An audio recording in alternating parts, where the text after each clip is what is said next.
तो बच्चे आज हम सर्ड की डेफिनेशन पढ़ने लगे हैं। SURD surd.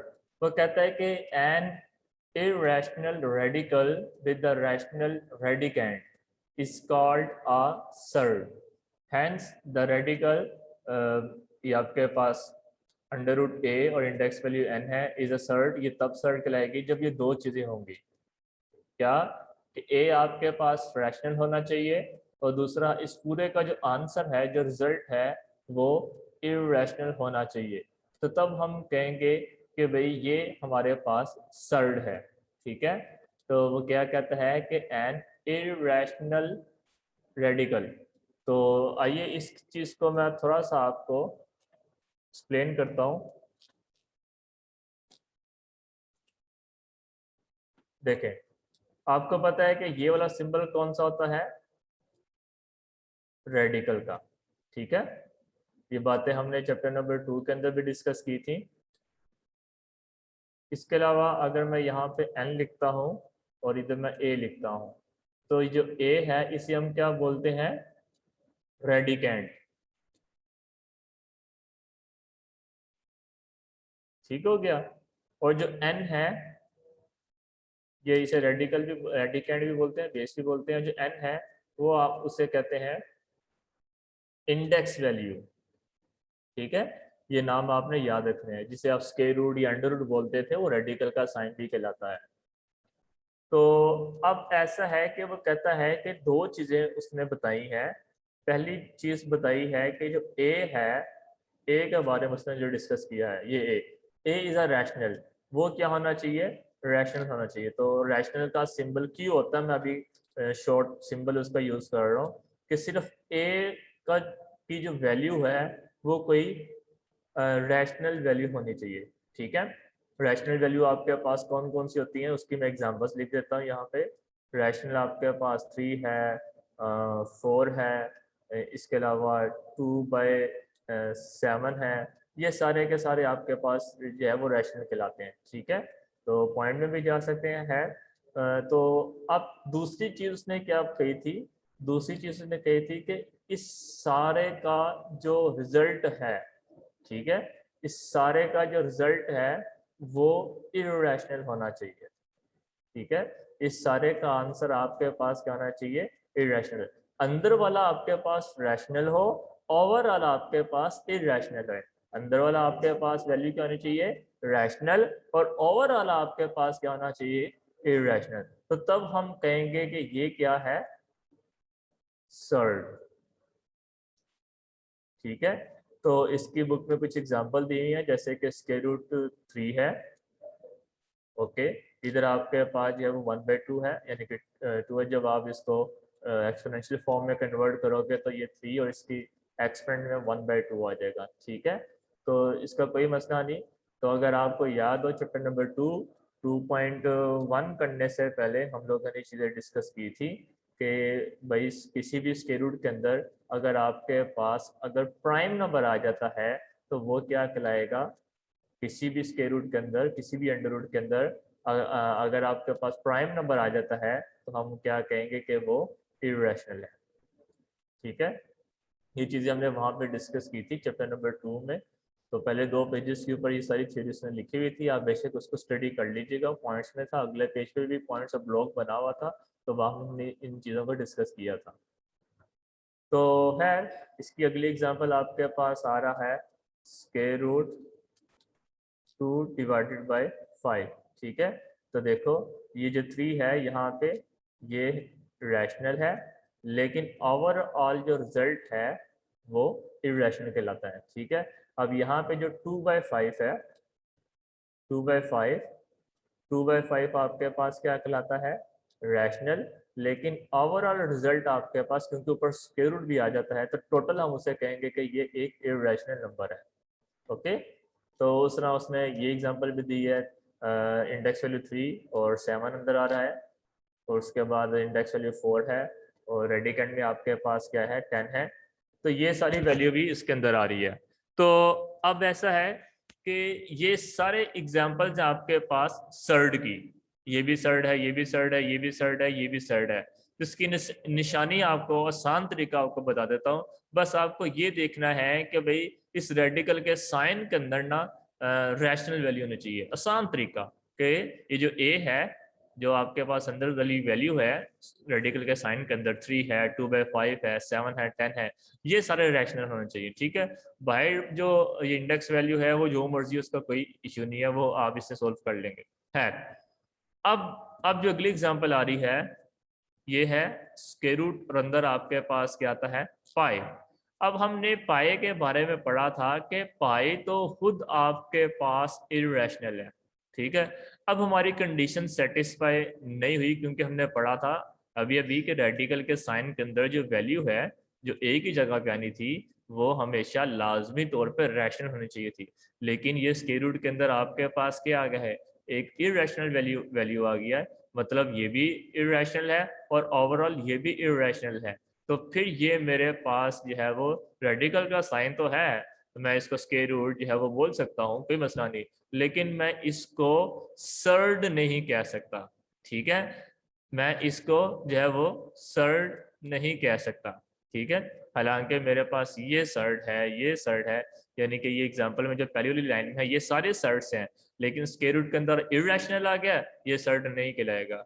इस स्क्वायर रूट के अंदर 2 प्लस फिर स्क्वायर रूट 17 आ गया, मतलब स्क्वायर रूट के अंदर स्क्वायर रूट आ रहा है, तो ये भी आपके पास क्या है कि ये सर्ड्स नहीं कहलाते, are not surds, because pi and 2 plus under 17 are not rational. ठीक है, तो उसके बाद उसने यहाँ पे एक चीज लिखी हुई है कि जो आपके पास इंडेक्स वैल्यू है उसके मुताबिक वो सर्ड का ऑर्डर होगा।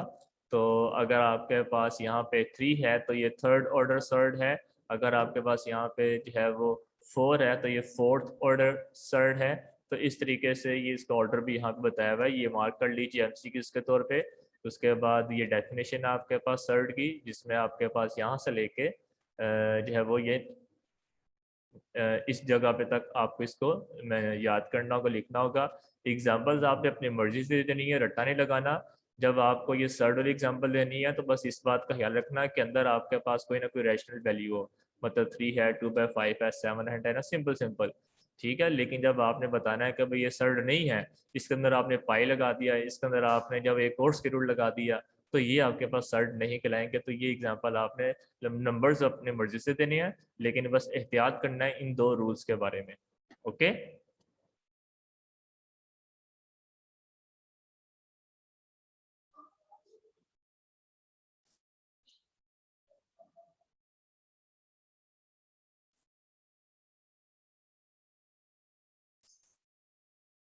तो बच्चे एक्सरसाइज अब आपके पास 4.3 आ चुकी है, इसको हमने सिंपलेस्ट फॉर्म में लिखना होगा। 4 पार्ट्स आपके पास, तो सबसे पहले आपके पास क्या रहा होगा, स्क्वायर रूट या रेडिकल के साइन में सर्ड में 180 आ रहा है। ठीक है, तो आइए इसको सिंपलेस्ट फॉर्म में लिखते हैं।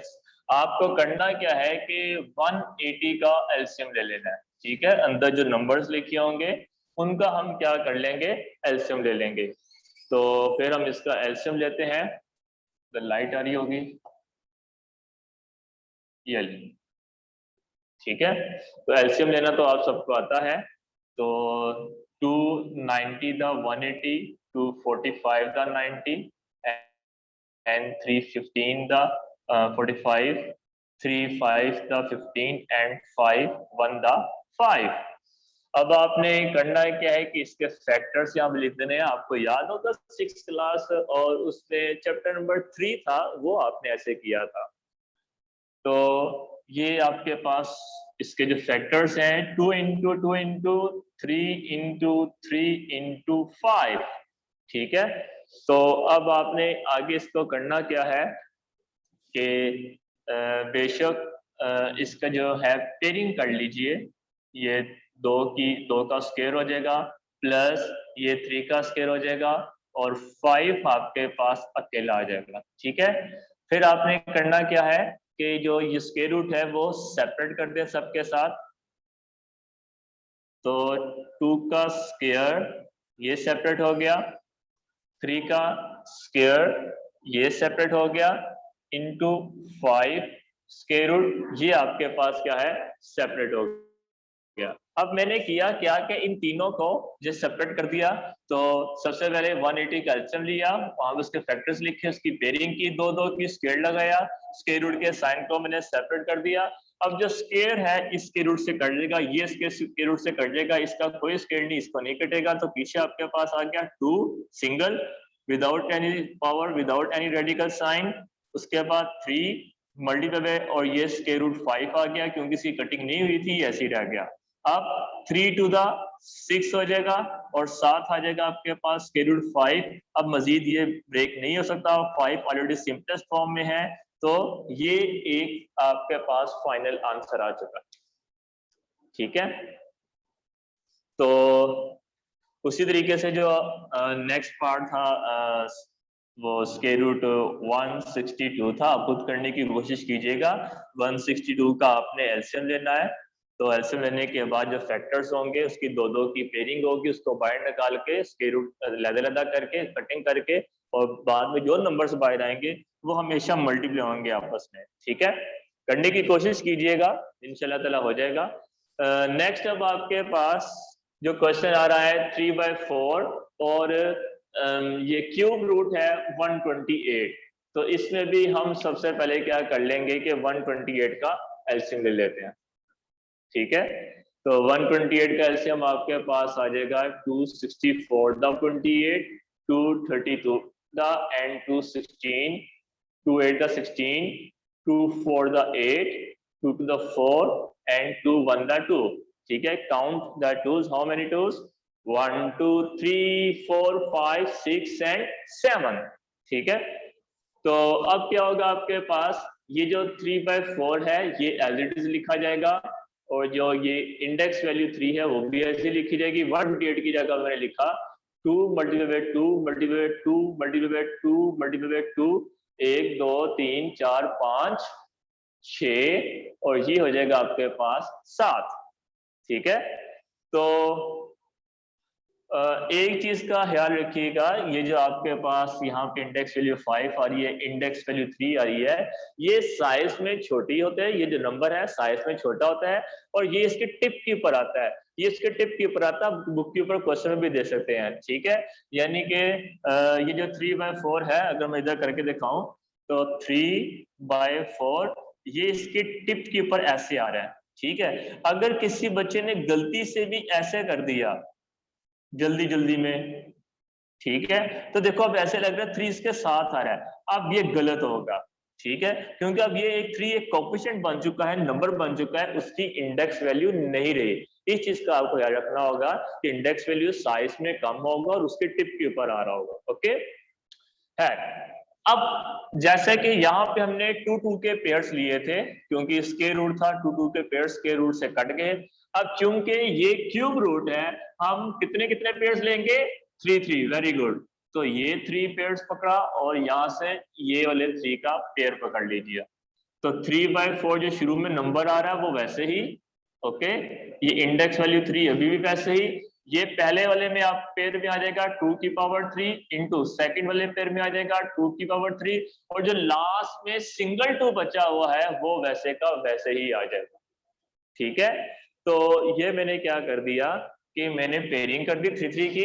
अब कुछ बच्चों का फिर से सवाल होगा कि सर इधर आपने 2 2 की पेयरिंग की थी, वहां पे आपने 3 3 की पेयरिंग की थी, तो ऐसा क्यों?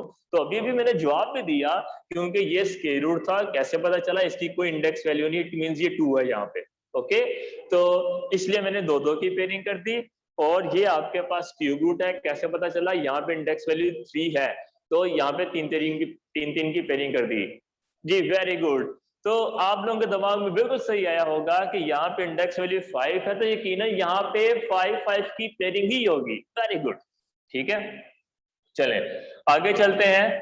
तो ये इसके क्यूब रूट को मैं अब सेपरेट कर दूंगा, जैसे मैंने यहाँ पे इसको सेपरेट किया था। तो देखते हैं कि हमारे पास कहाँ पे जगह है, वहां पे हम इसको कर देते हैं। इसको मैं रेस कर देता हूँ,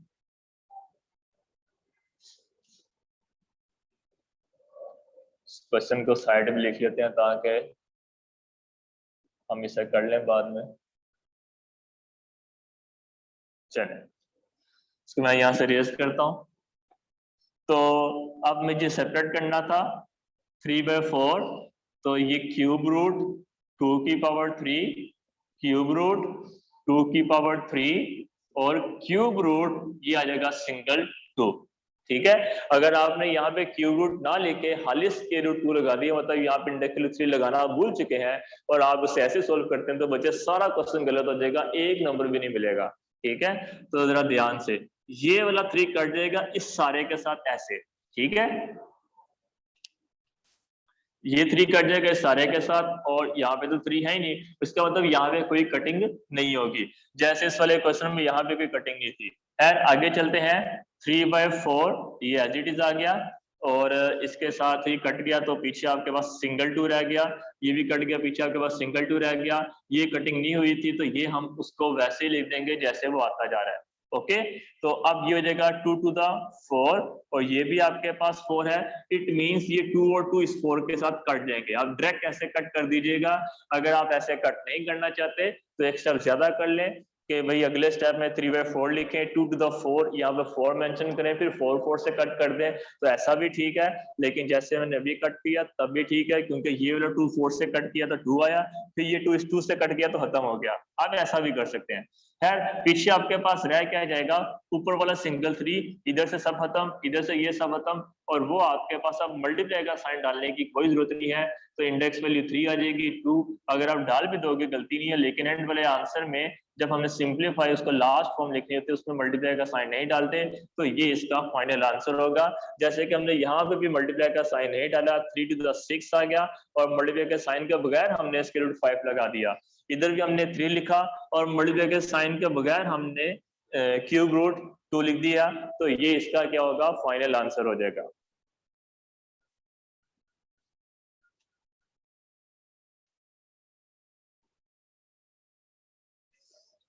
तो बच्चे इसका जो लास्ट पार्ट है वो देखिए, हम सबसे पहले 96 का एलसीएम ले लेते हैं। 2 4 the 8, 2 8 the 16, 3 the 4, 2 4 the 8, 2 12 the 24, 2 6 the 12, 2 3 the 6 and 3 1 the 3. How many toes? 1 2 3 4 5. ठीक है, तो ये हम इसकी इंडेक्स वैल्यू 5 और 96 की इंटू इंटू 2 इंटू 1 2 3 4 5 और ये 3 आपके पास आ चुका है। ठीक है, और लास्ट में आपके पास x की पावर 6, y की पावर 7 और z की पावर 8 आ गया। यहाँ से मैंने 5 की पेनिंग बनाई तो 2 की पावर 5 हो गया। तो इधर आपके पास जो काफी सारे टूल्स थे, इंडेक्स आपके पास 3 थी, तो मैंने 3 3 की पेनिंग बना दी और 2 की पावर 3 लिख दिया, 2 की पावर 3 लिख दिया और वो सिंगल 2 आपके पास आ गया। ठीक है, फिर ये वाला जो क्यूब रूट है आपके पास, ये मैंने तीनों के साथ सेपरेट कर दिया, ये 2 क्यूब और ये 2। अब जो क्यूब रूट था, cube root cube root cube root, ठीक है, फिर कटिंग करके मैंने ये चीज आपके सामने कर दी। ठीक है, तो उसी तरीके से ये 5th रूट, ये 2 की पावर 5, ये सिंगल 3, और अब मैं क्या करता हूँ कि x की पावर 6, क्योंकि बाहर मेरे पास 5th रूट है, मुझे 5 नंबर चाहिए या मल्टीपल ऑफ 5 चाहिए, तो इस 6 को मैं कुछ ऐसे ब्रेक कर सकता हूँ, x की पावर 5 एंड x की पावर 1। ठीक है, क्योंकि 5 और 1 6 होते हैं, क्योंकि मुझे मल्टीपल ऑफ 5 चाहिए, इसलिए मैंने 6 को ब्रेक कर लिया। वेरिएबल में आप ये काम ऐसे करोगे, अगर ये नंबर होता है जैसे 96 है, 128 है, तो आप उसके एलसीएम लेते, वेरिएबल में होता तो पावर ऐसे ब्रेक कर सकते हैं, आपको अलाउ है। एंड y की पावर 7, तो मुझे 5 चाहिए, तो मैं करता हूँ यहाँ पे y की पावर 5 और y में क्या ऐड करूँ 7 आ जाए तो 2 हो जाएगा, 5 प्लस 2 कितना हो जाएगा 7। और रही बात ये z की पावर 8 की, तो इसको भी मुझे 5 चाहिए, तो ये हो जाएगा मेरे पास z की पावर 5 और कितना आगे z की पावर लिखूं 8 हो जाए 3। Very good.